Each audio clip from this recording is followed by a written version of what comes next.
Hello दोस्तों, अगर आप उत्तर प्रदेश में होमगार्ड बनना चाहते हैं तो यह 50 क्वेश्चन का सेट आपको जरूर देखना चाहिए। लास्ट के 10 क्वेश्चन तो आपको जरूर पता होना चाहिए। आपके सेट में ये क्वेश्चन 10 के 10 रखे हुए मिलेंगे। आपको इस सेट के अंदर हिस्ट्री के क्वेश्चन मिलेंगे, यूपी जी के क्वेश्चन मिलेंगे, पॉलिटी के क्वेश्चन मिलेंगे, स्टैटिक जी के क्वेश्चन मिलेंगे। तो चलिए शुरू करते हैं। पहला का क्वेश्चन देखते हैं। पहला का क्वेश्चन देखोगे आप खुद गाओगे, पढ़ोगे। पहला का क्वेश्चन क्या, भारत की नवीनतम, पेन सेलेक्ट कर लेते हैं। भारत की नवीनतम जनगणना किस वर्ष हुई थी? मतलब नवीनतम का मतलब सबसे जो रिसेंटली हुई थी। तो कब हुई थी? आप सभी को पता होगा इसके बारे में, 2011 में हुई थी। आगे देखते हैं, 2011 की जनगणना के अनुसार भारत की जनसंख्या कितनी थी? तो कितनी थी दोस्तों? 121 करोड़ थी। आगे देखते हैं, उत्तर प्रदेश जनसंख्या के आधार पर भारत में किस स्थान पर है? तो ये तुमको पता है, मैं भी उत्तर प्रदेश में रहता हूँ, आप भी उत्तर प्रदेश में रहते हैं, तो जनसंख्या के मामले में हम बिल्कुल पीछे नहीं है। हमने सबसे ज़्यादा अपना कंट्रीब्यूशन दिया है, तो हम बिल्कुल इस मामले में पहले स्थान पर हैं। आपका भी रोल है इसमें। 2011 जनगणना के अनुसार उत्तर प्रदेश की जनसंख्या लगभग कितनी है? तो लगभग 20 करोड़ के आसपास है, और अब जो होगी वो 25 करोड़ के आसपास, लेकिन 2011 में 20 करोड़ के आसपास थी, 19.98 करोड़। आगे देखते हैं, उत्तर प्रदेश का सबसे अधिक जनसंख्या वाला जिला कौन सा है? सबसे अधिक जनसंख्या वाला जिला कौन सा है? आपने यूपी जी के पढ़ी है, बताओ जल्दी से कौन सा होगा। और ये मैंने क्वेश्चन में कई बार बता दिया। तो प्रयागराज है, सबसे अधिक जनसंख्या है। उत्तर प्रदेश का सबसे कम जनसंख्या वाला जिला कौन सा है? कौन सा है सबसे कम जनसंख्या वाला? श्रावस्ती।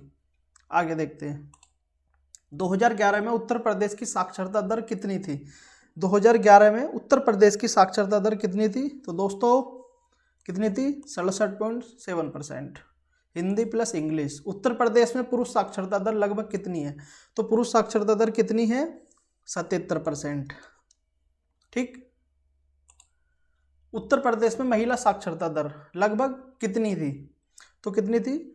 उत्तर प्रदेश में महिला साक्षरता दर लगभग कितनी थी? तो दोस्तों ये थी 57%। आगे देखते हैं, जनसंख्या घनत्व की दृष्टि से उत्तर प्रदेश का स्थान क्या है? जनसंख्या घनत्व की दृष्टि से उत्तर प्रदेश का स्थान क्या है? तो क्या है? दूसरा। आगे देखते हैं, 2011 में उत्तर प्रदेश का जनसंख्या घनत्व कितना था? 2011 में उत्तर प्रदेश का जनसंख्या घनत्व कितना था?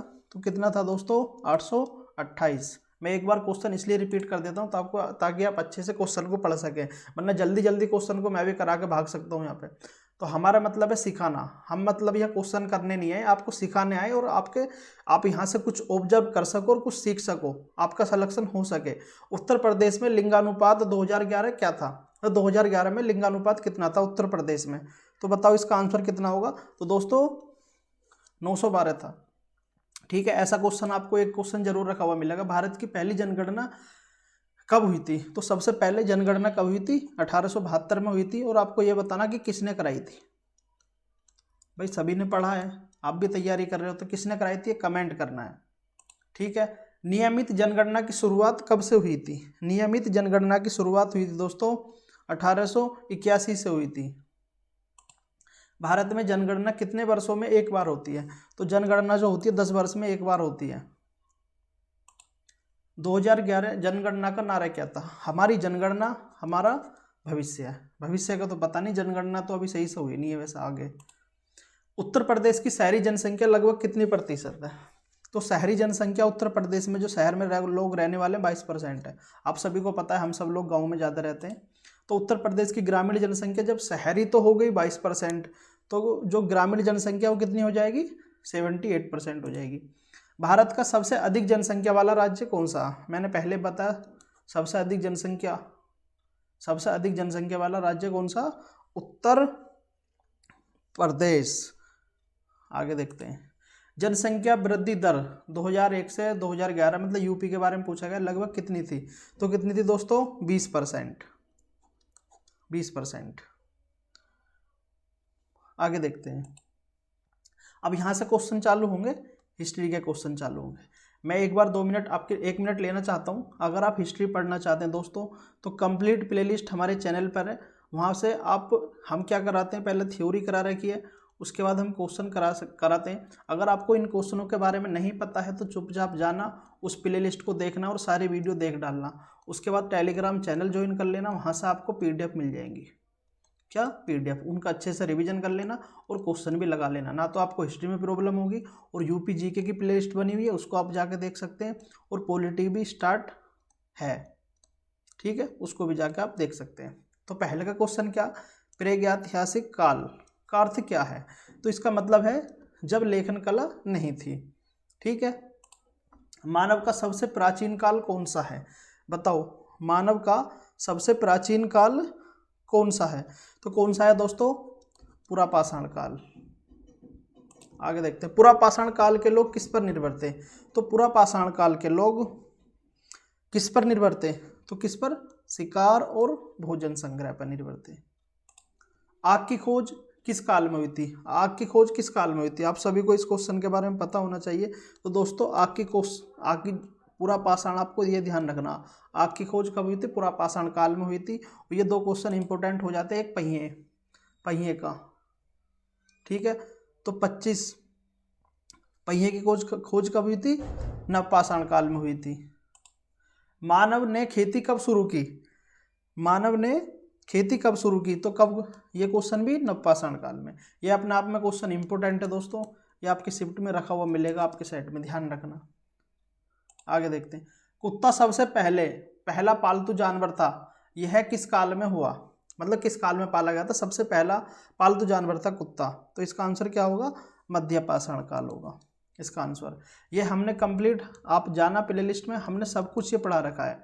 मध्यपाषाण काल, पुरापाषाण काल, नवपाषाण काल, सिंधु घाटी सभ्यता, वैदिक सभ्यता, सारे एक एक टॉपिक हमने क्या कर रखा है, एक क्लास एक टॉपिक अच्छे से, और 1 क्लास में कर रखा है बस, ठीक। 28 में जाके देखते हैं, भीमबेटका किसके लिए प्रसिद्ध है, भीमबेटका शैल चित्र के लिए प्रसिद्ध है, ठीक। आगे देखते हैं, प्रागैतिहासिक मानव के मुख्य औजार किससे बने थे, किससे बने थे, तो ये बने थे पत्थर से बने थे, ठीक। आगे देखते हैं, मानव ने स्थायी निवास कब शुरू किया, मानव ने स्थायी निवास कब शुरू किया, तो दोस्तों कब शुरू किया, नवपाषाण काल में शुरू किया। आगे देखते हैं, भारतीय संविधान, अब यहाँ से पॉलिटी के क्वेश्चन स्टार्ट होंगे, और ये इसमें हमारा टॉपिक क्या है, प्रस्तावना। प्रस्तावना से संबंधित जितने इंपॉर्टेंट क्वेश्चन बन सकते हैं वो सारे यहाँ पे ले लिए गए हैं। तो भारतीय संविधान की प्रस्तावना में भारत को क्या कहा गया है, तो क्या कहा गया है, गणराज्य कहा गया है, ठीक। आगे देखते हैं, प्रस्तावना की शुरुआत किस शब्द से होती है, तो प्रस्तावना आप सभी ने पढ़ रखी है, अगर नहीं पढ़ी है तो आपको पढ़नी चाहिए जरूर, ठीक है। तो हम भारत के लोग से शुरू होती है। प्रस्तावना में कितने प्रकार के न्याय हैं, तो दोस्तों कितने प्रकार के न्याय हैं, कितने प्रकार के न्याय, 3 प्रकार के न्याय हैं। समाजवादी शब्द कब जोड़ा गया था, आप सभी को पता है, जो 42वां अमेंडमेंट है कब हुआ था, 1976 में हुआ था। इसमें 3 शब्द जोड़े गए थे, तो समाजवादी भी था उनमें, तो 1976 में हुआ था, ठीक। पंथ निरपेक्ष शब्द किस संशोधन से जुड़ा है, तो पंथ निरपेक्ष भी जब ही जोड़ा गया था 1976 में, 42वां संशोधन हुआ था। प्रस्तावना किससे प्रेरित है, तो बताइए प्रस्तावना किससे प्रेरित है दोस्तों, उद्देशिका प्रस्ताव, जो किसके द्वारा पेश किया गया था, नेहरू जी के द्वारा पेश किया गया था, ठीक है। आगे देखते हैं, उद्देशिका प्रस्ताव किसने प्रस्तुत किया था, तो किसने प्रस्तुत, मैंने आपको बताया जवाहरलाल नेहरू जी ने किया था। प्रस्तावना में स्वतंत्रता कितने प्रकार की है, तो कितने प्रकार की दोस्तों, 5 प्रकार की है। क्वेश्चन इंपॉर्टेंट है, आपके सेट में रखा हुआ मिलेगा, ध्यान रखना। बंधुता का अर्थ क्या है, तो बंधुता का अर्थ क्या है दोस्तों, भाईचारा। आगे देखते हैं, भारत को प्रस्तावना में किस प्रकार का लोकतंत्र कहा गया है, तो किस प्रकार का लोकतंत्र कहा गया है, बताइए आप इसके बारे में, अगर जानते हैं तो किस प्रकार का है, संसदीय। अब यहाँ से हमारे स्टैटिक जीके क्वेश्चन शुरू होंगे। आपको ये क्वेश्चन कमेंट करना है दोस्तों, क्योंकि मैंने कल के सेट में करा दिया, ठीक है। कमेंट करना है जरूर, आप कमेंट नहीं करोगे तो आप वैसे भी समझ लीजिए आपको मतलब पता ही नहीं है। अगर आपको पता है तो कमेंट करना चाहिए, चाहे गलत ही आप कमेंट करो, समझ रहे हो। आपके याद भी है तो आप एकदम उससे अच्छे से सीख जाते हो, ठीक है। आप उससे पता चलता है कि आप सीरियस एस्पिरेंट हो। तो इसका आंसर आपको कमेंट जरूर करना है, क्योंकि मैंने पहले भी ये क्वेश्चन करा दिया, मैंने ये भी क्वेश्चन करा दिया कल ही। कथक किस राज्य से संबंधित है, ये भी आपको कमेंट करना है। ये 2 क्वेश्चन आपको जरूर कमेंट करने हैं, ठीक। उड़ीसी किस राज्य का नृत्य है, तो ये भी वैसे करा दिया, लेकिन इसका आंसर बता देता हूँ, उड़ीसा से संबंधित है। कुचिपुड़ी किस राज्य से जुड़ा है? तो दोस्तों किससे जुड़ा है? आंध्र प्रदेश से जुड़ा हुआ है। कथकली किस राज्य का नृत्य है? तो कथकली किस राज्य का नृत्य है? केरल का है दोस्तों। किसका? केरल का। प्रसिद्ध कथक नृत्यक कौन है? बताओ इसका आंसर किस किस को पता है? तो क्या होगा इसका आंसर? बिरजू महाराज होगा। ओडिसी के प्रसिद्ध नृत्यक कौन थे? तो कौन थे दोस्तों? इसके थे केलुचरण महापात्र। केलुचरण महापात्र जी। भारतनाट्यम को पुनर्जीवित करने का श्रेय किसे जाता है? तो किसे जाता है? रुक्मणी देवी अरुणडेल को जाता है। मणिपुरी नृत्य किस राज्य से जुड़ा है? तो किससे जुड़ा है? मणिपुर से जुड़ा हुआ है।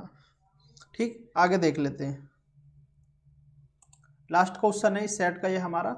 मोहिनीअट्टम किस राज्य का नृत्य है? हालांकि मैंने ये क्वेश्चन भी आपको करा दिया, लेकिन फिर भी हम इसको कर लेते हैं। तो इसका आंसर क्या होगा? केरल है इसका आंसर। ठीक है, तो आपको कमेंट करना है दोस्तों। जो भी मैंने आपसे कमेंट करने के लिए बोला उसका कमेंट जरूर करना, और 50 में से कितने क्वेश्चन आपके सही हैं उसका आपको कमेंट जरूर करना है। उससे आप पता चलता है कितने सीरियस एस्पिरेंट अपनी पढ़ाई को लेकर, और आप वाकई में आप उत्तर प्रदेश के अंदर होमगार्ड बनना चाहते हैं। कितने क्वेश्चन आपके सही हैं, कितना स्कोर आपका बना है, कमेंट जरूर करना है। और बाकी जो आज क्वेश्चन आपने नहीं पढ़े उनका अच्छे से आपने सीखना। बाकी अगर वीडियो आपको अच्छी लगी तो वीडियो लाइक जरूर करनी हो। सबसे पहले चैनल को सब्सक्राइब जरूर कर लेना, और अपने दोस्त के साथ भी शेयर जरूर करनी है वीडियो। तो धन्यवाद दोस्तों, मिलते हैं नेक्स्ट वीडियो में।